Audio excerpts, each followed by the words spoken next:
All right, let's dive in. We're taking a deep dive today into a motivational speech all about personal growth and transformation. Yeah, you sent this one over to me. I did. It's really interesting.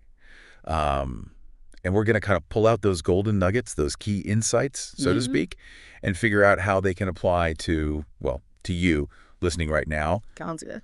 Kind of a personal growth cheat sheet, Okay. but more fun than reading an actual cheat sheet. Definitely. Yeah, I think one of the things that really stood out to me about this speech is it's really action-oriented. Uh, It's not just about, feeling good or being inspired, yeah, but it's about, okay, what are the steps you can take, the tangible steps to make changes in your life based on what you're learning. that's a great point. And Yeah. it's really, I think a lot of personal growth hinges on, actually doing something, Yeah. not just thinking about it, right? Yeah. And the speaker dives right into this by talking about decisions. Mm-hmm. Like every decision we make shapes our lives, That's true. even those that seem really small, Mm-hmm. like hitting the snooze button or getting up for that morning run. Yeah, it's about recognizing that you have that power, you have agency, you can make those decisions and steer your own life. Hmm. In fact, the speaker uses this analogy of decisions being the steering wheel of life. I think that's so powerful. Where are you steering yourself? Are you consciously, making those choices, or are you just kind of drifting? Oh, I love that. Consciously charting a course. Yeah. I love that phrasing. And it actually leads perfectly into the speaker's next big idea, goal setting. Okay. And they argue that goals are more than just destinations. It's about the transformation that we go through in the process of pursuing those goals. I love that. Right. Yeah, it's like the journey is the destination. The person you become while you're going after that goal is often more important than whether or not you actually achieve it.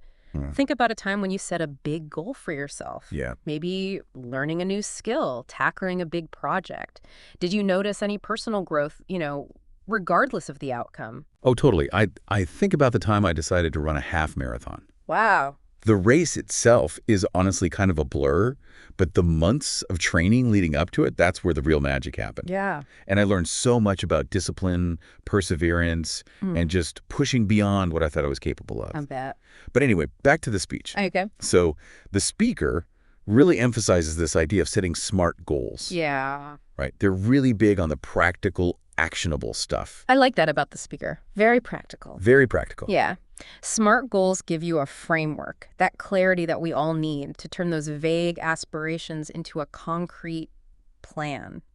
So, specific, measurable, achievable, relevant, time-bound. Each element is really crucial. For example, instead of saying, I want to be healthier, a SMART goal might be, I will walk for 30 minutes 3 times a week for the next month. Yes, exactly. Oh, So much clearer, right? Right. But the speaker isn't all about logic and planning.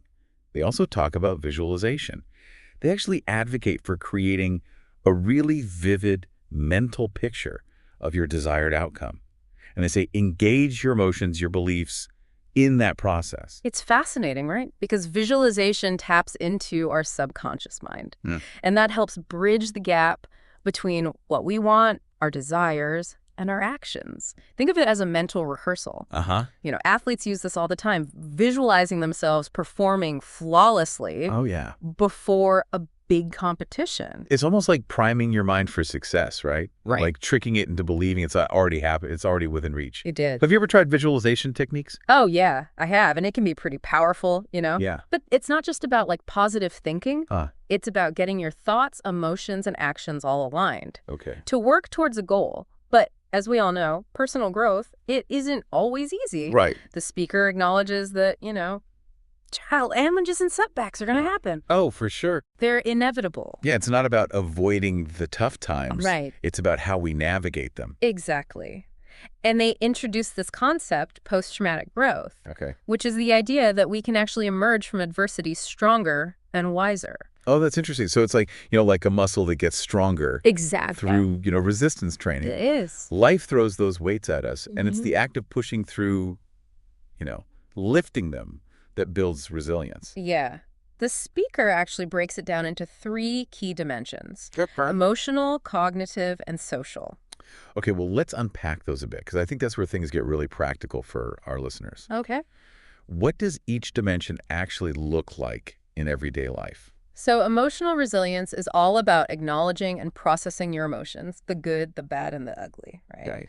And developing the capacity to just sit with discomfort without letting it, completely derail you. Cognitive resilience is about, reframing challenges as opportunities, maintaining a problem-solving mindset even when things get really tough. Okay. And then social resilience is all about nurturing those supportive connections, the Mhm. people you can lean on when you need that extra boost. Right. Like, we're not meant to go through this alone. Yeah. Having that strong support system, whether it's, friends, family, a mentor, can make all the difference when you're, you know, going through those inevitable storms.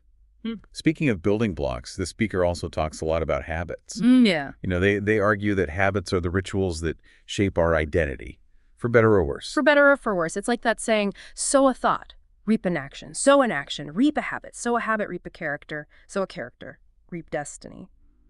Our habits, those seemingly small actions we do day after day, they really determine the trajectory of our lives. hmm What are some habits that you've cultivated that have had a positive impact on your life? Oh, one that comes to mind is my morning routine.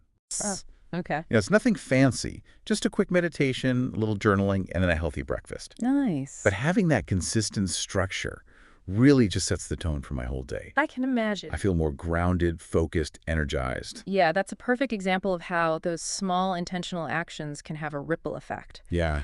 And the speaker goes on to talk about the importance of aligning your habits with your goals. Oh, right. Right. So if you're aiming for a promotion at work, but you've got a habit of, let's say, procrastinating Yeah. on important tasks, well, that misalignment is going to create some friction. That's a good point. It's Yeah. like trying to run a marathon in flip-flops. Yeah. You might get there, Right. but it's going to be harder and more painful than it needs to be. Yeah. The speaker also touches on the importance of self-discipline. Yes.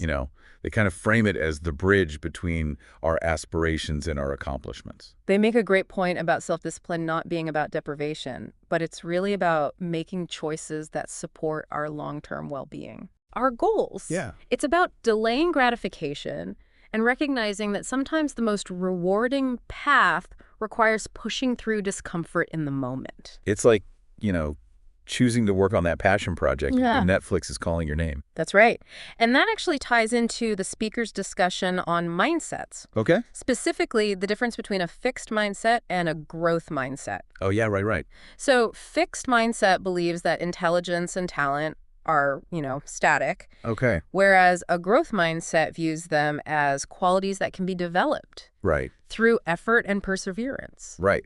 And so the speaker argues that embracing a growth mindset is crucial for navigating challenges and achieving success long-term. Long term, Right. yeah. It's like the difference between saying, I'm not a creative person, Yeah, or saying, I haven't developed my creativity yet, right. but I'm willing to learn and experiment. It is. Right. One statement closes the door, the other opens up a whole world of possibility. Totally. And the speaker emphasizes that a growth mindset is essential not only for personal growth, but also for effective leadership. Okay. And they talk about leadership not as a title or a position of power, but as a responsibility Okay. to inspire, to guide, and to empower others. I love that they frame it as a form of service. I do too. It's not about being in charge. It's about using your influence to make a positive impact. Yeah. They actually highlight a specific style of leadership called servant leadership, Okay. where the leader prioritizes the well-being and the development of those that they lead, recognizing that their role is to serve, not to be served. Have you ever encountered a leader who embodied this philosophy? Yes, actually I have. I had a manager early in my career who was a true servant leader. She always put her team's needs first, provided support and guidance, genuinely cared about our professional growth, That's amazing. and it created such a positive and empowering work environment. I bet. It's incredible how a single leader can create such a ripple effect, influencing not only their team's performance, but also their overall well-being and sense of purpose. Yeah. And the speaker then goes on to talk about legacy. Okay. And they frame it not in terms of material possessions or accomplishments, but in terms of the impact we have on others. Mm-hmm. The values we embody, the stories we tell, the connections we forge, and the contributions we make to our communities and to the world. Yeah. They actually talk about the concept of generativity, Okay. this desire to leave a positive mark on the world, Mm, to contribute to something larger than ourselves. It's like planting a tree whose shade you'll never sit under, but knowing it will provide shelter and sustenance for generations to come. that is beautiful. And it brings us back to this idea of the ripple effect, Yes. right? The speaker argues that our individual journeys of transformation Right. have the power to really inspire and empower others. Yeah. Our resilience can become a beacon of hope, our determination a source of motivation, our compassion a catalyst for positive change. And when we share our stories, our struggles, and our triumphs, we create this web of support, Yeah. inspiration that can lift each other up. Yeah, it's like that Marianne Williamson quote. As we let our own light shine, we unconsciously give other people permission to do the same. That's good. And as we move into the final